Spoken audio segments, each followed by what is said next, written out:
Hi everybody, what if we could make the sound of this lamp gradually morph into the one of this Celeste?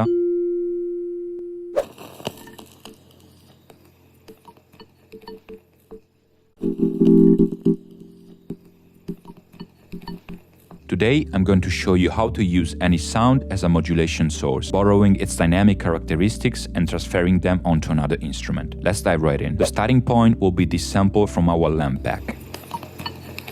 This will act as the brain of our process. Drag it onto the playlist, loop it, and assign it to the mixer. On that mixer channel, let's load a fruity peak controller. Next, we'll create a simple chord progression using Imagiro's Celeste piano.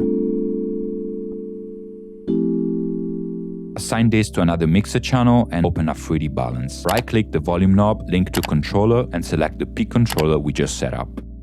So what's happening here? The peak controller is reading the amplitude changes of the lamp foley and converting them into a control signal. That signal is then used to shape the expression of the Celeste, so its dynamics follow those of the lamp sound. To fine-tune the result, head back into the peak controller and tweak the parameters until it sounds right. If the volume knob lets you set the modulation range, the decay adjusts the tightness, in other words, the smoothness of the release. As you can imagine, this technique opens up a lot of creative sound design possibilities. For example, here I'm using the exact same approach, but this time the source is this rhythmic groove, and the instrument is a simple pad. The result is a melodic rhythm that follows the timing of the original groove.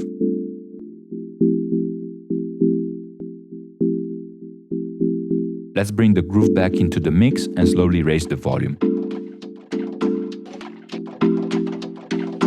And of course, modulation doesn't have to be applied only to volume. In this example, I'm using vinyl crackle, a noisy signal full of amplitude variations, to modulate the pitch of this electric piano. The result is a constant pitch drift that mimics what happens with old tapes or worn-out turntables, where tuning wavers in a random, organic way.